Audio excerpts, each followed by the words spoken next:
जय जिनेन्द्र भैया। हम्म। मुझे ये पूछना है कि जैसे आत्म सम्मुख होने का आपने बोला, तो उसमें पर षट लक्ष्यों को कैसे देखेंगे?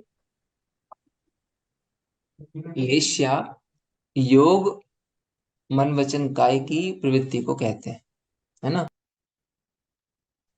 तो हाँ, लेश्या लेश्याओं का कोई स्थान ही नहीं है। शुक्ल लेश्या में भी मिथ्यात्व रह जाता है, कृष्ण लेश्या में भी सम्यक्त्व रह जाता है।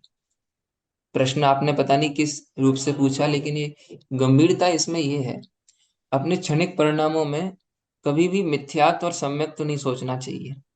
जैसे चार संज्ञा, खाने का, पीने का, हम्म, कमाने का, हाँ, स्त्री सेवन का भाव, शादी विवाह का भाव, ये तो पर्याय की औदिक भाव रूप योग्यताएं हैं। इनको बदल के भी कोई निहाल नहीं हो जाता, और अगर शुक्ल लेश्या हो तो भी कोई इससे फायदा नहीं मिलता। इतना ही समझना इसमें। चाहे कृष्ण लेश्या का भी परिणाम हो, जैसे बहुत जम के गुस्सा आ रहा हो, इसके बाद भी आप पुरुष हो कि स्त्री हो, इसकी प्रतीति बनी रहती है। ये मेरी पत्नी है, ये प्रतीति बनी रहती है। आप हाथ उठा सकते हो, लेकिन जान नहीं ले सकते। कृष्ण लिस्या में भी एक उदाहरण में ऐसी कई कुछ परिणाम बिगड़ जाए, चाहे चक्रवर्ती जैसे परिणाम हो, या नारगियों जैसे परिणाम हो, या तिर्यंच गति में तिरछे परिणाम हो, या नपुंसक वेद के उदय में उल्टे भी परिणाम हो, लेकिन ये सब आत्म स्वभाव को कहीं से कहीं तक हानि नहीं पहुंचाते। ये मात्र ज्ञान की स्वच्छता में झलक ही रहे हैं। मेरा स्वभाव इनके साथ भी अब भी अप्रभावी ही है। तो लेश्याओं के बदलने से मोक्ष मार्ग आगे बढ़ जाता है, ऐसा कोई नियम नहीं है। आत्मा को जानने पे समय के अनुसार, योग्यता के अनुसार लेश्याएं धीरे धीरे बदलती हैं। चतुर्थ गुण स्थान में छह लेश्याएं, मनुष्य और तिर्यंच गति में। नरक गति में मुख्यतः कृष्ण नील कापोत, देव में मुख्यतः पीत पद्म शुक्ल लेशाएं बनी रहती हैं। पंचम गुण स्थान में तीन लेशाएं आ जाती हैं। तो ये तो पर्यायों का खेल चलता ही रहता है।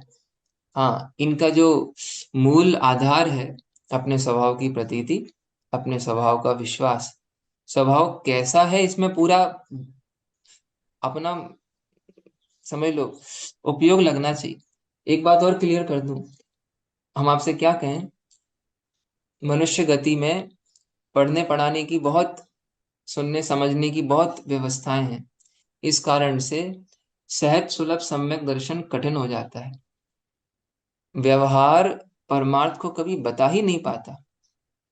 आप आत्मा का अनुभव करने के लिए जितने शब्द दोगे उतने उलझते जाओगे।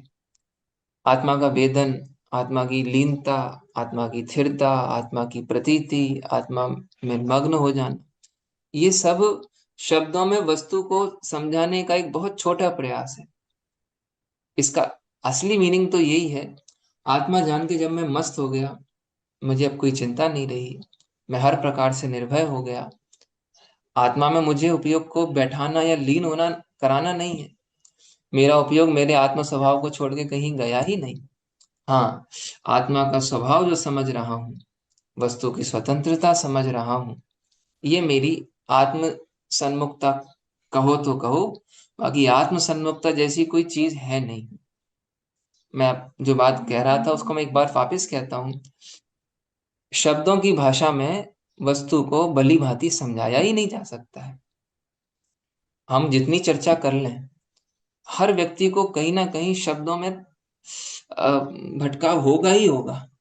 इसलिए आचार्य कुंद कुंद के उन गाथाओं को जरूर याद रखना। ज्ञात वह तो वही ही है, अनुभव से प्रमाण करना। आत्मा शब्दों में आ ही नहीं सकता।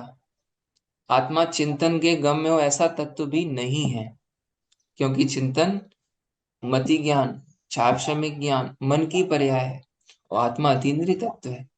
इसलिए चाहे सम्यक्त हो, चाहे मिथ्यात्व हो, चाहे कषाय हो, इसे आत्मा के स्तर से समझेंगे तो आपको अवश्य भाव समझ में आएगा। और जिनवाणी पढ़ के ही शब्द के वाक जाल में उलझेंगे तो आप शायद इनका भाव नहीं समझ पाएंगे।